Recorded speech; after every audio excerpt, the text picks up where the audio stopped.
we got going on here? We're gonna take a coil off Why are you taking the coil off? so we can redo the track bar. What's wrong with it? Well, it's a single shear. I want a double shear. Need to make it strong. Right on. So what are you doing with this? We're gonna lift the front end up in the air. Relieve the pressure off the coil so I can take one of them out. Sweet. See if this will work. Some jerk's got the car lift all tied up, so we get to do it this way. Plus, it's kind of fun and sketchy. Yeah. You want to go hit the throttle?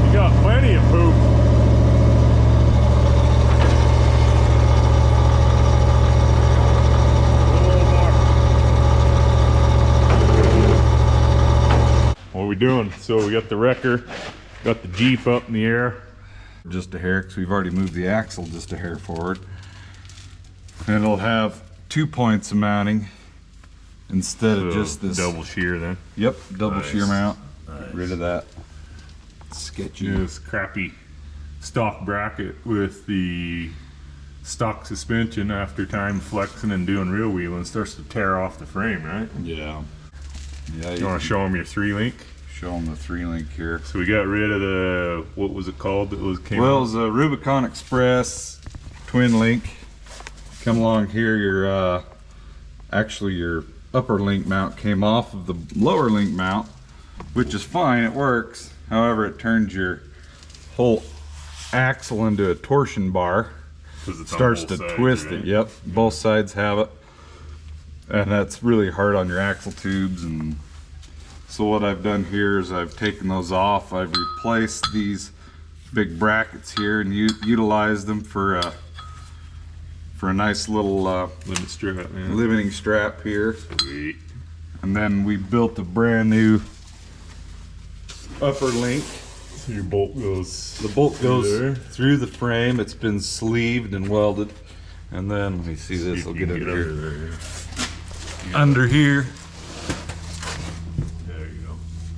We've built this mount that goes up off the frame and creates a double shear as well.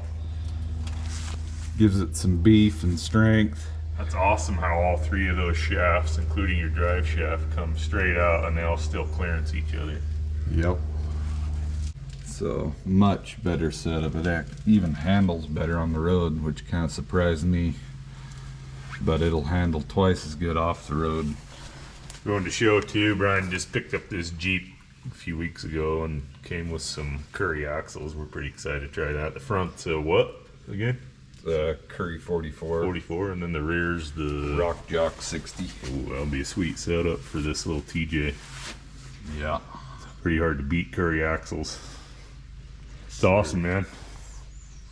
I'll show you guys some more progress. Alright, so removed our track bar. Now I can turn it sideways. I'm gonna have to cut this little bracket off, like I said. Here's gonna be my new piece.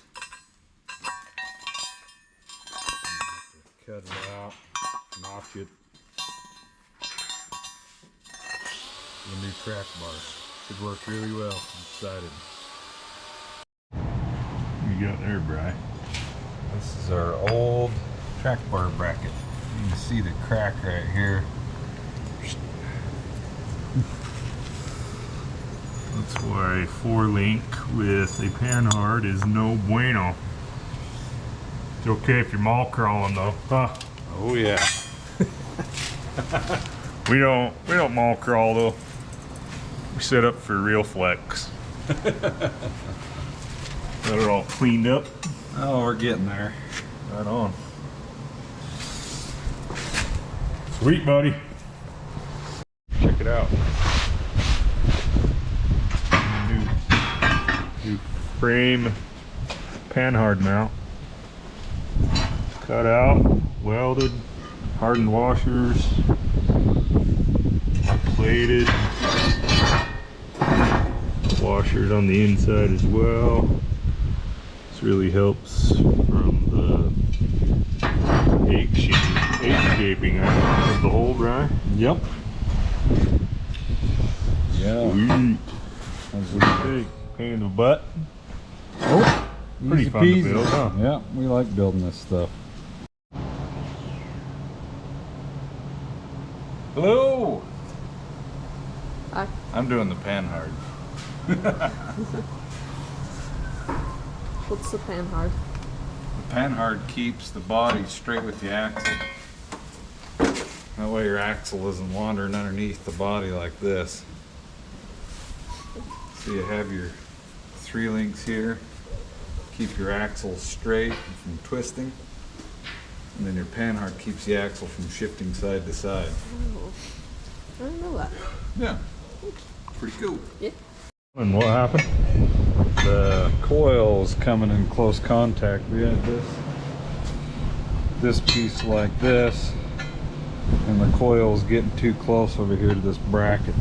So everything was clearancing but the coil. Yep. So we decided to take and notch this out, and we end up just flipping the piece around. We're gonna re-weld it back on under here like this. This will give us a good solid inch of clearance. Oh yeah, and then the coil won't contact under compression, right? Yep. Sweet, dude. That worked out good, just flipping that piece.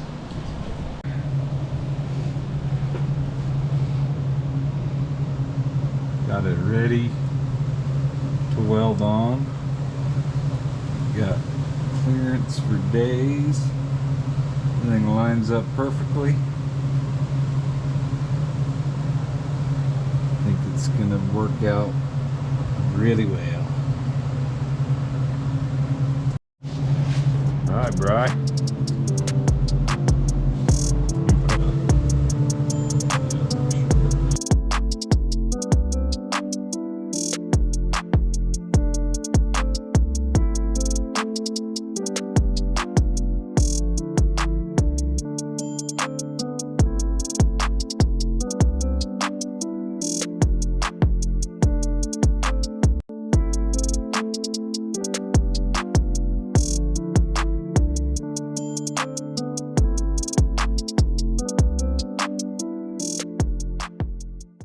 Wanted to give you guys a little rundown on the Samurai.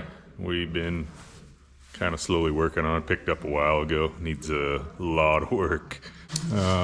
So this started as a short wheelbase Samurai. It's a 1989, I believe. Somebody did a stretch back here, what kind of like you do on the Jeeps. You just take a big panel and we'll put a section of body in out of another Samurai. They do the same thing on like TJs and YJs and stuff. They'll stretch them and just put a section in. Then they'll sheet the outside to get your wheel arch where you want it to go. So you just kind of recut the profile in where you want your axle center and all that. This paint is nasty. It really does. Looks like oatmeal painted over. Even the damn door hinges, locks, mirrors, I mean, you name it. So anyways, there's that. I don't know that I've ever seen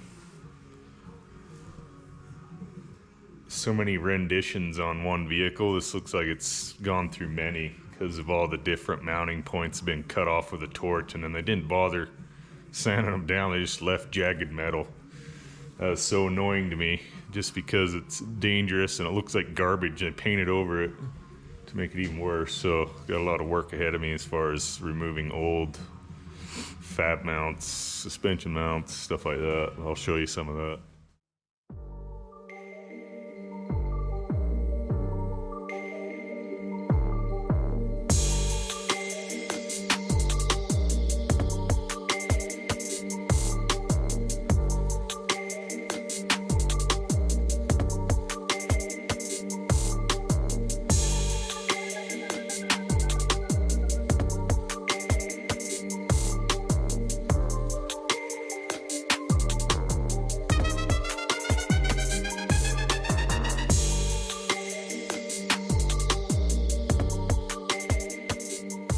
Rear bumper's kind of cool, but it's only mounted with these tiny little tabs right here. They're like 1/8 inch sheet metal-ish. So that's got to be, I don't know, probably cut off and made some proper mounts for it. You can see kind of the frame extension here they did. It's okay. The welding everywhere is just full of porosity, so need a lot of grinding. Move to the sliders. So the sliders are a cool design, but all they did is tack it to the outer sheet metal here, and there's one clip on the inside where they attached it. Right here, see that cute little guy? So that is the only thing holding the slider on other than the tacks on the body itself. So like I said, I love the design. We just need to reattach that better too. And then moving on here to the upper rear link mounts. I mean, it's an okay design, but it's getting cut off here, moved up in, and then these will have more holes in them for better rear suspension geometry setup. Just a lot of janky things going on underneath here. There's an old traction bar mount I just left. I'm gonna cut that off. But because of where they put it, you can see here where the rear drive line was bouncing off of this every time you'd shift. Some of the TK tranny mounting stuff. Like, don't get me wrong, long wheelbase Samurais are cool. Pretty rare, even one that's didn't originally start that way. Samurais are just cool in general, but they're fun to drive, kind of like just a big four-wheeler. We're gonna make this one worthy again, make it sexy, make it work good. I'll show you a few more things. So it came with some really cool parts from Low Range Off-Road. Here's the T-case mount. This is kind of the, I don't know what you call it, just kind of a cradle, I guess, that cradles the center of the T-case. And then these are the, well, that's the skid plate for the T-case. And these are pretty cool. These are the side mounts for the T-case, also kind of a cradle. All bolts up in there, but we're going to be changing some of the mounting points for this piece. T-case over here, we were pretty excited. We tore it apart. We got all new parts for it, put it back together. It's all in here, but we were really surprised. Wasn't expecting. We tore it apart. It's got the 6.5 to 1 gears in it, so that makes it pretty rad, especially for crawling. And then it also came with FJ60 axles, which when I first looked at it in the pictures, when I was considering buying it, I really couldn't tell, and the guy that had it didn't know anything about it. But from what I could tell, it definitely had an axle swap. I just wasn't sure, but FJ60 axles are really beefy. Not quite as beefy as the FJ80 axle, but for a Samurai, I mean, this is still a rad setup. So we took and rebuilt the knuckles, put all this through the parts washer and sandblasted, repainted everything, and here we've rebuild all the bushings and bearings with the trail gear kit, basically from the hubs inward, and then replaced all the bearings and seals inside the diff. It had like a really janky 4-link setup with a panhard, which kind of like a twin link setup sort of, which I hate for doing actual rock crawling. It's not good, so I've fabbed up this piece here. It's gonna have a true 3-link with a panhard setup. Just gotta wait till I get it all mocked up underneath to make sure everything clears.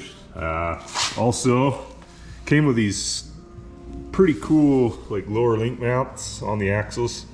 They were welded on okay, but the panhard was literal just 1/8" sheet metal. It was double shear and it was starting to egg shape, so that got cut off. Me and my daughter added all this, which will create, I'm trying to remember what you call this. It's like a double shear tube design. Basically the panhard will sit on the outside here, and a bolt will go all the way through the rod end and then through this and just be bolted to this rather than being another double shear design. This is actually way stronger in my opinion, because you don't get any walk in the bolt at all when it goes through a tube like this, especially a thick tube. This tube will be fully welded. That's how the panhard setup is on my big YJ Brute, and it is solid and literally bomb proof. So anyways, I've got some fun things going on the Samurai. We're excited to get it back together. A couple other things to touch on. Came with this pretty cool off-road bumper. It's got a winch mount inside here. A big stinger on it. It's got D-ring mounts. The other cool thing we can show you later came with the Suzuki Sidekick EFI converted motor. So that'll be a lot better. I mean, more efficient anyways. By no means has what you would call horsepower. It's more like gerbil power equivalent, but anyways, that'll be fun. We just gotta clean up some wiring on that, and then interior needs some work, but yeah, that's about it for now. We'll just show you more as we make progress. Needs a lot of work on the body, like I said, but it's gonna be fun, so stay tuned.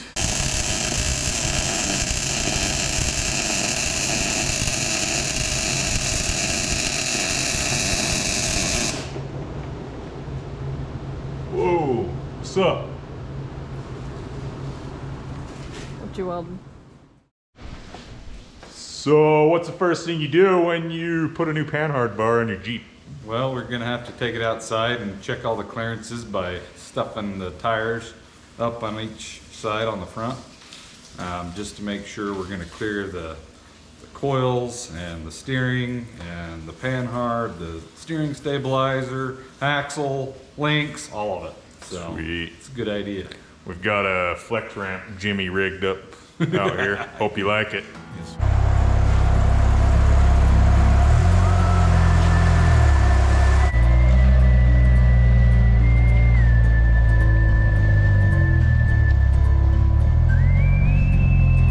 Here is our makeshift flex ramp attached to the old Chevy dually.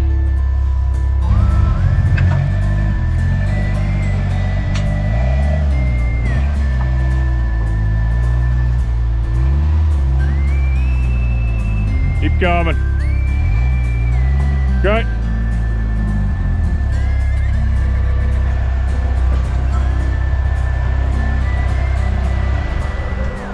Checking for clearance. Oh, she's looking good over there.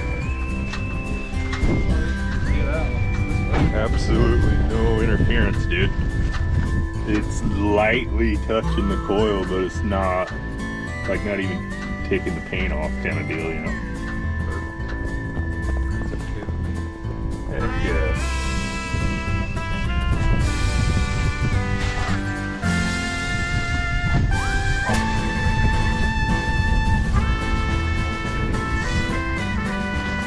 Too sketchy. We showed like your front axle. We didn't show this bad boy. The old, what is it, Bri, again? That's the Curry Rock Jock 60. Rock Jock 60. Oh baby, That's one bad axle right there. Exciting, huh? Yeah. Eaton locker. 538 gears. Got this cool skid plate right here for rocks. They kick the diff cover up so that it keeps it out of the rocks.